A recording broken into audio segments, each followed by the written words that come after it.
Hey guys, in this quick tutorial, I'm going to show you how you can connect Messenger to Instagram. The steps are really simple and easy, so let's get started.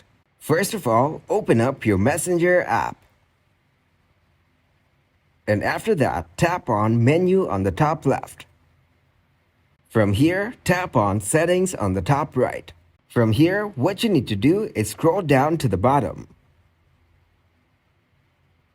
And then you will see an option that says See More and Account Center. Tap on that.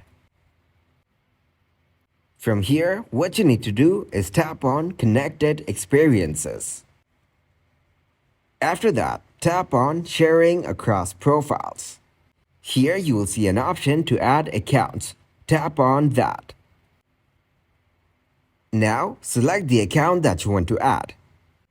After that, what you need to do is tap on Continue. Now, you will get to see some information. All you need to do is tap on Yes, Finish Adding. And now, as you can see, your Messenger is connected to Instagram. So that is how you connect Messenger to Instagram.